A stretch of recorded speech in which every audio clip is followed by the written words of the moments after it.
लेकिन वहाँ एक चीज़ पड़ गई, बड़े ऊंचे ऊंचे सिद्धांत जैसे वो हेगल ने भी दिए थे, जब हेगल को पलटने लगे तो वो भी ऊंचे सिद्धांत बन गए। तो इनका एक साथी था जो हमेशा इनके साथ रहा, उसका नाम था फ्रेडरिक एंजेल। एंजेल वो नहीं, फरिश्ता, ENGEL। बहुत सारे एंगल्स कहते हैं उसको, वो जी जो है उसको कुछ जी कहते हैं, कोई गा कहते हैं उसको। तो फ्रेडरिक एंगल्स समझ लो, फ्रेंड। उसने मार्क्स को एक चिट्ठी लिखी जो हमारे पास कलेक्टिव वर्क्स ऑफ मार्क्स और एंजल के हैं, उसमें वो चिट्ठी बड़ी इम्पोर्टेंट है। उसने मार्क्स को चिट्ठी लिखी कि आप जो क्रांति करना चाहते हो वो लेबर के द्वारा करना चाहते हो। लेबर ही दुखी है, लेबर का ही खून चूसा जा रहा है, लेबर क्रांति करेगी। लेकिन तुम जो ये ऊंची ऊंची फिलॉसफी लिख रहे हो, फिलोसफिकल मैन्युस्क्रिप्ट लिख रहे हो, notes on philosophy of right लिख रहे हो और जर्मन भाषा में लिख रहे हो, तो इसको कौन समझेगा? लेबर तो समझ नहीं सकती। अच्छा, उस समय तक मार्क्स को फ्रांस से भी निकाल दिया गया था, तो इंग्लैंड में जाके इन्होंने शरण ली थी। इंग्लैंड में ही सबसे ज़्यादा हालत ख़राब थी। इंडस्ट्री के इलाके में लेबर की, मज़दूरों कारखानों में उनको सर्वाइवल वैल्यू के पैसा दिया जाता था, पेट भरने के लिए रोटी, इतनी मजदूरी बेच दिए जाते थे। अब वहाँ क्रांति करानी है तुमने, तो ऐसी बात कहो जो उसको लेबर समझ सके। तो एंजल ने कहा कि कोई ऐसी चीज़ लिखो हल्की फुल्की जो लेबर की समझ में आ जाए। और कौन सी भाषा में लिखो? आम भाषा में। जर्मन भाषा तो बड़ी क्लिष्ट भाषा, तो इनको छोड़ो। फिलोसफिकल मैन्युस्क्रिप्ट वगैरह जो लिखे हैं ना ऊंचे ऊंचे, तो इसीलिए मॉडर्न जो कम्युनिस्ट हैं वो उनको इमेच्योर मार्क्स मानते हैं। हालांकि हम कहते हैं वो मैच्योर मार्क्स है, वो ऊंची फिलोसफी बड़ी है। अब वो ऊंची फिलोसफी को छोड़ दिया, उन्होंने कहा छोड़ो उसको, फिलोसफी की बातें मत करो। उन्होंने कहा वो चीज़ लिखो जिसको आम आदमी समझ सके और आम भाषा में समझ सके। तो मार्क्स ने कहा बात तो ठीक कह रहा है। तो मार्क्स ने वो फिलोसफिकल राइटिंग छोड़ दी और दास कैपिटल लिखी 3 वॉल्यूम में। Das Kapital was written for labour class, बाजारू आदमी जिसको समझ सके, कोई ऊंचा दर्शन नहीं है उसमें। एंजल के कहने से उन लोगों की लिखी जो रिक्शा वाले हैं, तांगे वाले हैं, मजदूर हैं, जिन्होंने क्रांति करनी है, वो जिसको समझ सकें ऐसी भाषा में लिखो उसको। तो 3 वॉल्यूम में इन्होंने दास कैपिटल लिखी। दास कैपिटल में भी फिलॉसफी नहीं है। दास कैपिटल में क्या है कि जो सिस्टम है, जिस सिस्टम में शोषण हो रहा है, उसका बहुत बिटर क्रिटिसिज्म है। और सबसे ज़्यादा क्रिटिसिज्म जो है वो एक टॉपिक का है। आप 3 वॉल्यूम पढ़ोगे तो 3 वॉल्यूम में 1 वॉल्यूम पूरा ऐसा निकल आएगा कि एक ही चीज़ का आपको, और उसी के आधार पर उन्होंने सारा अपना सिस्टम बनाया। वो क्या है? वो है ग्रीड। मॉडर्न सिस्टम जो है, ये इंडस्ट्रियल रिवॉल्यूशन में जो क्लास, बड़ी बड़ी इंडस्ट्रियल क्लास उभर के आई है, उसका एक ही धर्म, एक ही ईमान, वो है ग्रीड। पैसा किस तरह और ज़्यादा से ज़्यादा कमाया जाता है, खींचो जितना भी हो। अब उसको आप पढ़ोगे तो आपको वाकई लगने लगेगा।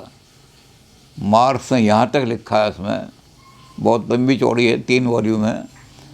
यहाँ तक लिखा है, ये जो कैपिटलिस्ट है, ये जो बड़ी बड़ी इंडस्ट्रियों को खींच करके मज़दूरों को भूखा मार रहा है, इनका खून चूस रहा है, इसके लिए उन्होंने एक शब्द दिया जो कम्युनिस्ट मैनिफेस्टो में बहुत इम्पोर्टेंट शब्द माना जाता है। उन्होंने कहा ये जो है, ये तो चुड़ैल है, चुड़ैल की तरह से खून चूसने वाली है ये सारा।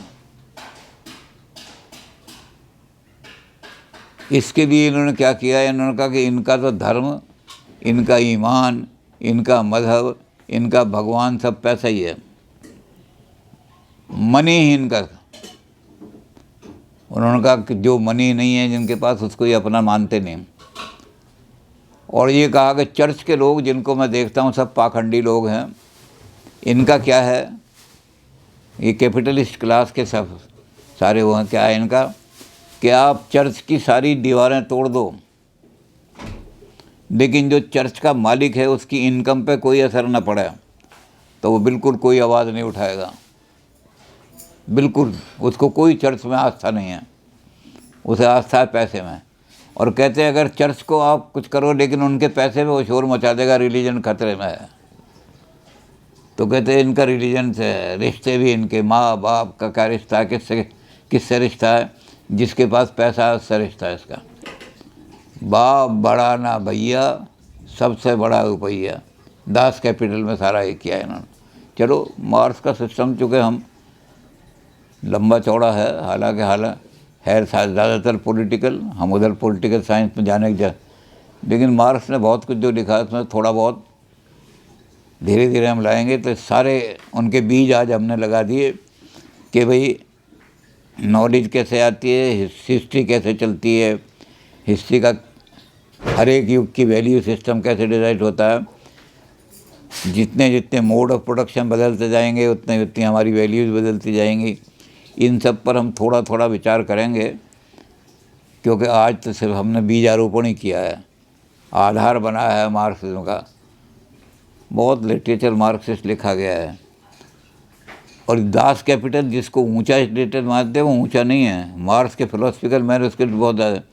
दास कैपिटल तो मजदूरों को क्रांति के लिए तैयार करने के लिए नेगेटिवली, वो जो कैपिटलिस्ट सिस्टम डेवलप हुआ है उसमें कितनी बुराइयां हैं और कितना खून चूसते हैं और कितना लोगों का शोषण हो रहा है, और वो लोग कितने पाखंडी हैं, धर्म का नाम लेकर के पाखंड फैला रहे हैं, इस सब का इतना बिटर क्रिटिसिज्म है।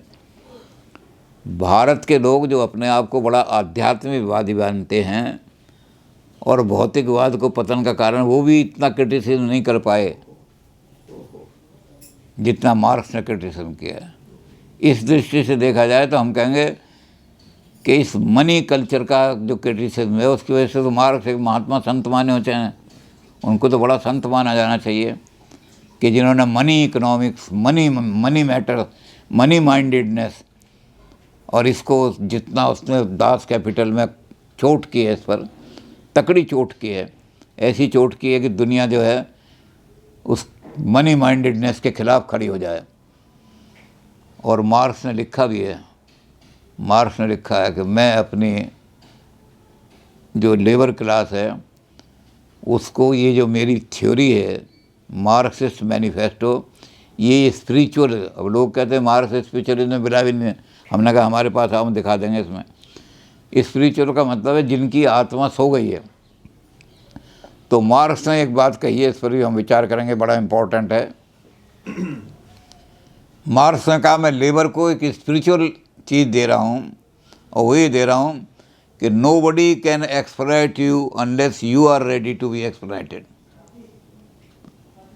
तुम एक्सप्लॉइट होने के लिए तैयार मत हो, और कैसे करो, यूनाइटेड हो जाओ, फिर तुम्हें कोई शोषण नहीं कर सकता। तो चलो लंबा चौड़ा है मार्क्सिज्म, थोड़ा थोड़ा बात करेंगे और कोशिश ये करेंगे कि पॉलिटिकल पोर्शन जो है ज़्यादा ना आए, क्योंकि पॉलिटिक्स में हमारा इतना काम नहीं है, हमारा काम फिलॉसफी में है। लेकिन हिस्ट्री ज़रूर लाएंगे, क्योंकि फिलॉसफी ऑफ हिस्ट्री जो हेगल ने दी थी, मार्क्स ने उसी को ला करके डायलेक्टिकल, यानी उसका नाम हिस्टोरिकल मटेरियलिज्म रख दिया इन्होंने। डायलेक्टिकल मटेरियलिज्म तो नेचर में लागू होता है, ये 3 लॉ जो हैं नेचर में चल रहे हैं सारे, और हिस्टोरिकल मटेरियलिज्म जो है वो मानव समाज में लागू होता है। तो डायलेक्टिकल मटेरियलिज्म पर तो हम थोड़ा विचार कर ही चुके, इसमें तो इससे ज़्यादा नहीं है। लेकिन अब हम इकोनॉमिक डिटरमिनिज्म और हिस्टोरिकल मटेरियलिज्म जब इसमें आएंगे तो बहुत डिटेल से बात करेंगे। तो आज हमने बीजारोपण कर दिया है कार्ल मार्क्स का।